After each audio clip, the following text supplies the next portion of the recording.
Hello students, welcome to issue of the day. ఈరోజు మనం మాట్లాడుకోబోతున్నవి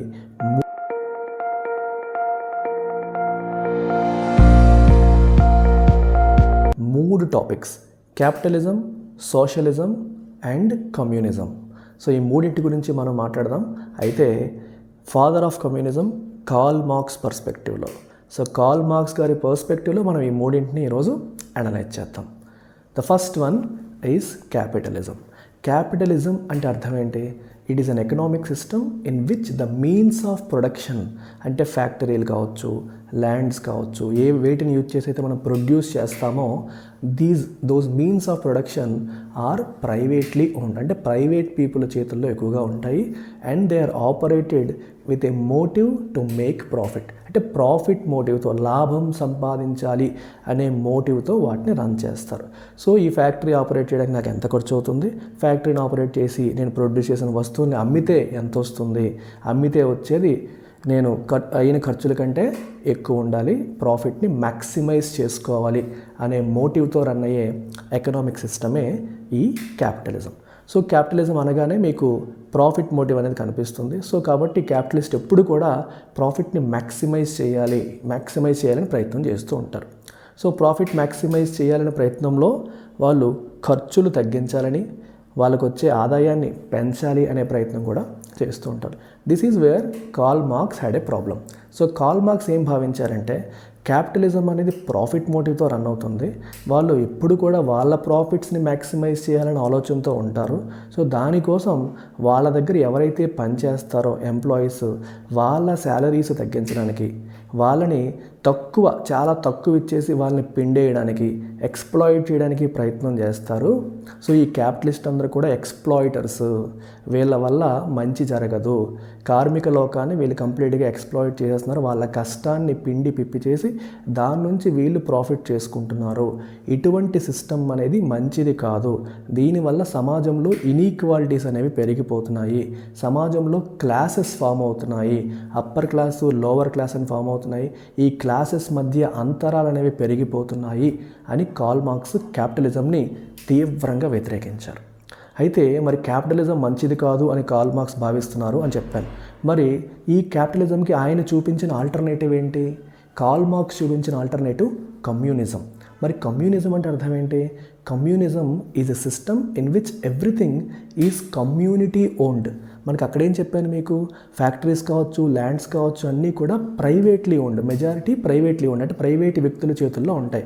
కానీ కార్ల్ మార్క్స్ చెప్తున్న సిస్టంలో ఈ మీన్స్ ఆఫ్ ప్రొడక్షన్ అనేవి ప్రైవేటు వ్యక్తుల చేతుల్లో ఉండవు, ప్రతి ఒక్కటి కూడా అందరికీ చెందుతుంది. ఇట్ ఈస్ కమ్యూనిటీ ఓన్డ్ లేదా కలెక్టివ్ ఓనర్షిప్ అని చెప్పేసి అంటాం. కార్ల్ మార్క్స్ చెప్తున్న ఈ సిస్టంలో there will be no classes, upper class lower class అనే కాన్సెప్టే ఉండదు. ఎందుకు ఉండదు? Because no one owns anything, ఎవరికి ఏమీ ఉండదు కాబట్టి, ఎవరి దగ్గర ఏమీ ఉండదు. సింపుల్గా చెప్పాలంటే there is no concept of private property. ఇది నాది అని చెప్పే పరిస్థితి ఉండదు. ఈ ఇల్లు నాది, ఈ ల్యాండ్ నాది, ఆ అపార్ట్మెంట్ నాది, ఈ బిల్డింగ్ నాది, ఈ ఫ్యాక్టరీ నాది అని చెప్పడానికి కమ్యూనిజంలో ఉండదు. ఎందుకంటే ప్రైవేట్ ప్రాపర్టీ అనే కాన్సెప్టే లేదు. సో ఏ ఆస్తి చూసినా సరే, ఏ వస్తువు చూసినా సరే అది అందరికీ చెందుతుంది. అటువంటి సిస్టంలోకి మనం వెళ్ళాలి. అటువంటి సిస్టంలోకి వెళ్తే ప్రైవేట్ ప్రాపర్టీ అనేదే లేకపోతే ప్రతివాడికి కూడా పక్కవాడిని మోసం చేయాలని, వాళ్ళని ఎక్స్ప్లాయిట్ చేయాలని, ఎక్స్ప్లాయిట్ చేసి సంపాదించేయాలనే ఆలోచనే కలగదు. ఇప్పుడు ఒకరు డబ్బు సంపాదించాలని ఎందుకు అనుకుంటారు? ఆ డబ్బుతో వాళ్ళ కోసం ఏదో కొనుక్కోవచ్చు, వాళ్ళ కోసం ఏదో దాచుకోవచ్చు, అంటే ప్రైవేట్ నా పేరుతో ప్రాపర్టీస్ బిల్డ్ చేసుకోవచ్చు అనే అవకాశం ఉంది కాబట్టే. సో కార్ల్ మార్క్స్ ఏమంటారు?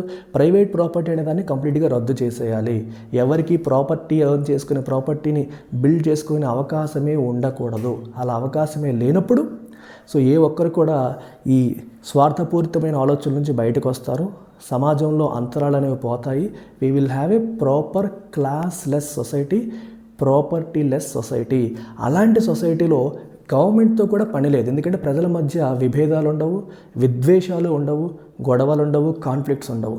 ఏ గొడవలు లేకుండా ప్రజలు ప్రశాంతంగా ఉన్నప్పుడు ఈ ప్రజల్ని పరిపాలించడానికి ప్రభుత్వం కూడా అవసరం లేదు. అందుకే కార్ల్ మార్క్స్ ఏమన్నారు? We need a society that is classless, propertyless and ఫైనల్గా స్టేట్లెస్, అంటే స్టేట్ అంటే ప్రభుత్వం కూడా మనకి అవసరం లేదు. సో కార్ల్ మార్క్స్ కోరుకున్న ఐడియల్ సొసైటీ, కమ్యూనిస్ట్ సొసైటీలో ప్రభుత్వం ఉండదు, ప్రజల మధ్య అంతరాలు ఉండవు, అంటే no classes and no private property. అయితే మీరు అడగొచ్చు, సార్ ఏదీ లేకపోతే ఎవడన్నా ఎందుకు పనిచేస్తాడు, పని చేయకుండా అందరూ కూర్చుంటారు కదా అనే మాట మనకు వస్తుంది. కార్ల్ మార్క్స్ ఏం చెప్పారంటే చాలా అద్భుతమైన మాట చెప్పారు. సో కార్ల్ మార్క్స్ చెప్పిన మాట ఏంటంటే, మనిషి ఎందుకు పనిచేస్తాడో తెలుసా? మనం అడిగితే డబ్బు సంపాదించడానికి, కుటుంబం పోషించడానికి అంటాం.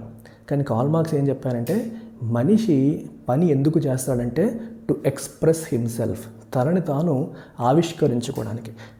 ఏ మనిషి కూడా ఖాళీగా కూర్చోవాలి అనుకోడు. ప్రతి మనిషికి ఏదో ఒక ప్యాషన్ ఉంటుంది, ఏదో ఒక స్కిల్ ఉంటుంది. ఆ స్కిల్ని బయట పెట్టి ఆవిష్కరించుకొని దాంట్లో తన ఆనందాన్ని పొందుతాడు. ఫర్ ఎగ్జాంపుల్, ఒక శిల్పి ఉన్నాడు. శిల్పి ఖాళీగా కూర్చోవడానికి ఇష్టపడ్డు. ఒక రాయి తీసుకొని దాన్ని ఒక శిల్పంగా చెక్కడంలో తన ఒక ఆనందాన్ని, అనుభూతిని పొందుతాడు. సో ఇలా స్టేట్లెస్ సొసైటీ, క్లాస్లెస్ సొసైటీ, ప్రాపర్టీలెస్ సొసైటీలో కూడా మనుషులు ఎవరు ఖాళీగా కూర్చోరు. ఎవరికి ఏ పని చేతనవుతుందో ఆ పని చేస్తారు. ఆ పని చేయడం ద్వారా సమాజంలో గుడ్స్ అండ్ సర్వీసెస్ అనేవి ప్రొడ్యూస్ అవుతాయి. ఇలా ప్రొడ్యూస్ అయిన గుడ్స్ అండ్ సర్వీసెస్ని ఎవరికి ఎంత అవసరమో అంత తీసుకుంటారు. మీకు సింపుల్గా చెప్పాలంటే, ఒక విలేజ్ ఉందనుకోండి. విలేజ్లో ఒకరికి వ్యవసాయం అంటే ఇష్టం, ఆయన వ్యవసాయం చేస్తాడు. ఒకరికి శిల్పాలు చెక్కడం అంటే ఇష్టం, ఆయన శిల్పాలు చెక్కుతాడు. సో ఎవరికి నచ్చిన పని వాళ్ళు చేసుకుంటూ వెళ్తారు. సో వ్యవసాయం చేసిన ఆయనకి శిల్పం అంటే ఇష్టం ఉంది, సో ఆయన కొనుక్కుంటాడు, దాన్ని తీసుకుంటాడు. శిల్పాలు చెక్కిన ఆయనకి రైస్ కావాలి, ఆయన వాళ్ళ దగ్గర తీసుకుంటాడు. సో బేసిక్గా ఎవరికి నచ్చిన పని వాళ్ళు చేస్తూ they produce goods and services. And when they need something, ఆ కలెక్టివ్గా ఏవైతే చేరాయో ప్రొడ్యూస్ అయిన గుడ్స్ అండ్ సర్వీసెస్ నుంచి ఎవరికి కావాల్సిన వాళ్ళు తీసుకుంటారు.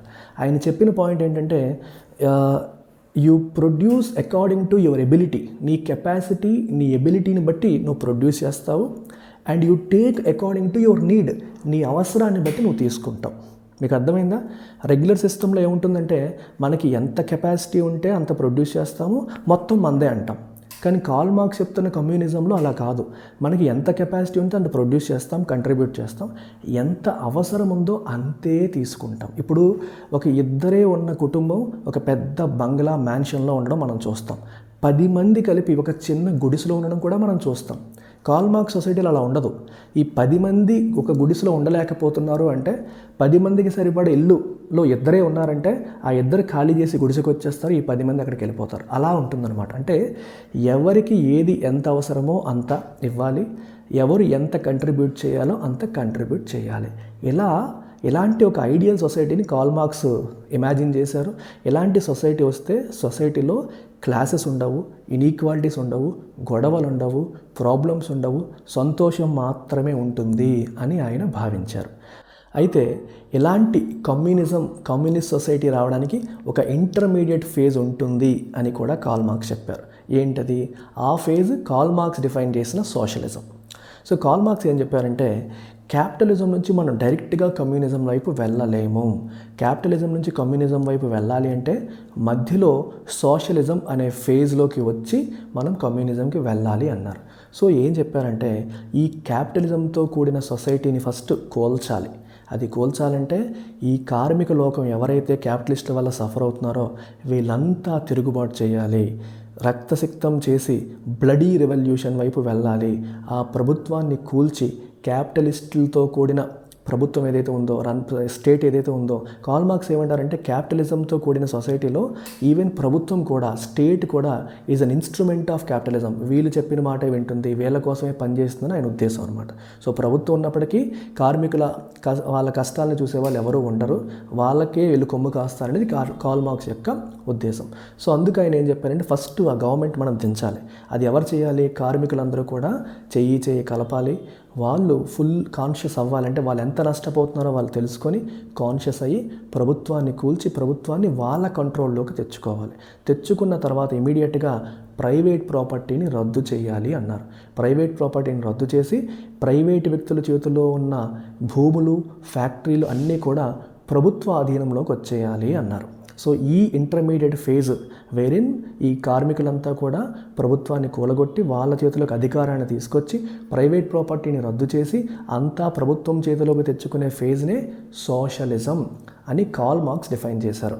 అలాంటి సోషలిస్టిక్ ప్యాటర్న్ నుంచి మొత్తం ప్రభుత్వం చేతిలోకి వచ్చిన తర్వాత కొన్నాళ్ళకి అప్పుడు ఇంకా ప్రైవేట్ ప్రాపర్టీ అనేది మొత్తం రద్దు అయిపోయింది. Everything is owned by government now. ఈ స్టేజ్లోకి వచ్చాక there won't be any classes in the society. ఎందుకంటే ఎవరి దగ్గర డబ్బులు లేవు, ఎవరికి ఆస్తులు లేవు, అందరూ ఒకటే. క్లాస్లెస్ సొసైటీ వచ్చేసింది, ప్రాపర్టీ లెస్ సొసైటీ వచ్చేసింది. అలాంటి స్టేజ్ నుంచి తర్వాత స్టేట్ని కూడా రద్దు చేసేసి ప్యూర్ కమ్యూనిజం వైపు అడుగులు వేయాలి అని కార్ల్ మార్క్స్ చెప్పారు. అన్ఫార్చునేట్లీ మన హిస్టరీ మీద ఒకసారి గమనిస్తే ఈ మధ్య వరకు వచ్చారంటే ప్రభుత్వాలని కూలగొట్టి మొత్తం కమ్యూనిస్ట్ పార్టీలు ఏర్పాటు చేసి మీరు లెనిన్ తీసుకోండి రష్యాలో, తర్వాత స్టాలిన్ తీసుకోండి, వీళ్ళు ప్రభుత్వాన్ని లెనిన్ యాక్చువల్గా ప్రభుత్వాన్ని కూలగొట్టి అధికారంలోకి వచ్చారు. కమ్యూనిస్ట్ పార్టీ పెట్టారు, అధికారాన్ని కూలగొట్టి ప్రభుత్వం అధికారంలోకి వచ్చారు. అధికారంలోకి వచ్చిన తర్వాత లెనిన్ తర్వాత స్టాలిన్ వీళ్ళంతా కూడా ప్రైవేట్ ప్రాపర్టీని రద్దు చేశారు. ఎవ్రీథింగ్ బికేమ్ స్టేట్ ఓన్డ్, అంతా ప్రభుత్వం కంట్రోల్లోకి వచ్చేసాయి. అయితే కార్ల్ మార్క్స్ చెప్పిన నెక్స్ట్ స్టెప్ వీళ్ళు చేయలేదు. నెక్స్ట్ స్టెప్ ఏంటి, అసలు స్టేట్ని కూడా రద్దు చేయాలన్నారు. అది చేశారా? చేయలేదు. సో ఈరోజు ప్రపంచంలో ప్యూర్ కమ్యూనిజం 100% కమ్యూనిజంతో కూడిన ఒక్క కంట్రీ కూడా లేదు.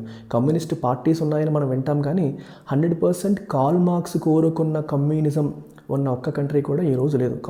అలాంటి కంట్రీ ఉంటే ఆ కంట్రీకి ప్రభుత్వం ఉండదు, ప్రజలందరూ everything will be owned by people, అంతా కలెక్టివ్ ఓనర్షిప్తో ఉంటుంది. But in reality Karl Marx కోరుకున్నది జరగలేదనే మనం చెప్పొచ్చు.